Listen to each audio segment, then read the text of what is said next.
Hi, this is Eric Sloof at the VMworld 2014, and I'm at the bookstore, and in fact I have a famous author right next to me. His name is John Davis. Hi John, how are you? Oh, pretty good. How are you doing? I'm fine, thanks. So you have written this book together with your colleague. What's his name? Steve Baca. Steve Baca. So this book is a VCAP 5 DCA certified book. Before we are going to talk about the book, first something about yourself. You're a fellow VCI, I've just learned. So how long are you teaching training classes? I've been a VMware certified instructor since 2004. I believe I was the 13th in the United States. Brian Perry was my mentor, and I'm also a certified consultant. So here in the past 7 weeks, VMware's had me subcontracted in California to design SRM for a customer. Oh, that's pretty interesting. So what do you enjoy teaching? What's the most fun part? I don't know, I think the troubleshooting classes are probably the most fun. There's a few times I get paid to deliberately break an environment and then let someone else fix it.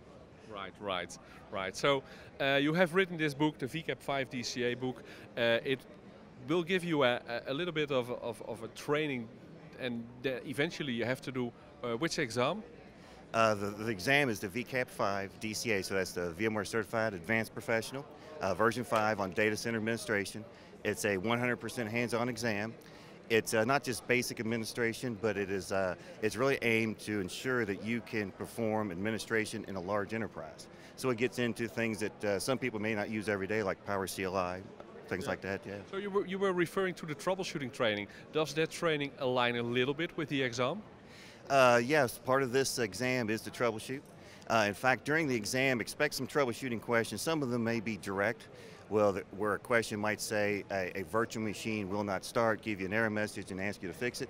Other times it may be indirect, where maybe the task is to migrate a virtual machine while it's running from one place to another, and then you will discover as you try to do the task that the VM can't start, and it might be that the data store is broken. Just give an example. Right, and the VMDK files on local storage, and that's one of the things you need to avoid for vMotion. So you were talking about assignments. In total, you get around 30 assignments in the exam. How long do you get to solve them? I believe the exam is around 3 hours, if I remember correctly. You have somewhere around 25 activities, and each activity has several tasks. So it does make you move at a good pace. So I think that's one important thing is when you look at the blueprint, to ensure that you really are very comfortable with each item in it. One mistake that's made is you may look at the blueprint and say, well, I know how to do this and this and this, but the question is, well, can I do this task quickly right now without looking at something? Right. During the exam, you might have some PDF files to look at, but if you have to spend time to look up how a command or something during that, you're probably going to struggle to finish in time.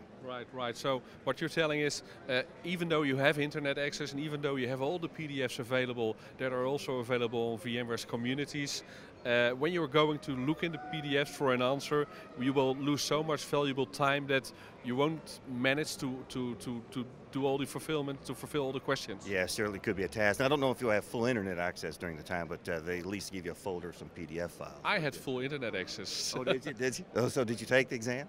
I did take the 4 and the 5 exam both. Yeah. So I'm not going to share my score on those exams. We got to read the book now and critique it, tell us if we're spot on or not. Right. So I've seen some guys going really fast through the exam and scoring really good. So what's the secret? Is it practice?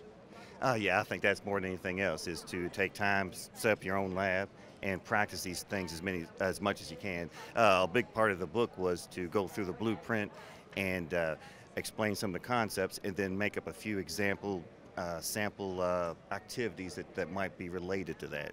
And that's just even if you do it on your own without the book, just do something like that, but make sure you practice it in the lab. Make sure that you get efficient with it. Right, the hardest part for me was the command line, and I think about 30% of the exam is command line driven. It's hard to practice command line. Yeah, it is. It's just, again, something else to practice. Some people use it all the time. Some people prefer the command line, but certainly make sure. So a lot of the tasks, I just assume almost any task they give us, they might ask you to do it a certain way. It may just ask you to do a task, and it's up to you the easiest way. The vSphere client, web client, command line. Other times it might tell you a specific way. It might tell you specifically to use an ESX CLI command. It may tell you specifically to use a Power CLI command. Right. So if you are not able to answer the question, to do the assignment, there are related questions. So, for instance, if they are asking you create a DRS cluster, and later on you have to create a resource pool, and you're not able to create a DRS cluster, then the resource pool is also not going to happen. Yeah.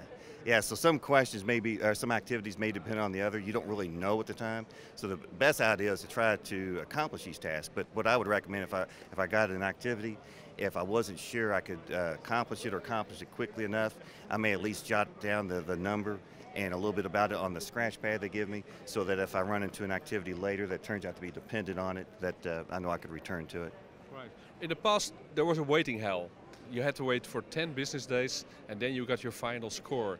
But they improved it a little bit, I've heard. What's your experience? What do you hear from your students? Yeah, I've heard the same thing, mainly on Twitter, I think, lately, that a couple of people posted lately that they got their scores within 45 minutes, something like that. 45 minutes after they completed the exam, they were driving home, they were checking their email, and they already learned that they were failed or passed the exam. I'm sure that's good, because I think one of the versions I've taken this years ago was a beta exam, and it took me many months before I knew whether I passed or not. So I'm sure it's good to find out that, I don't know it's guaranteed that you'll know within an hour or so, but it seems to be the norm now.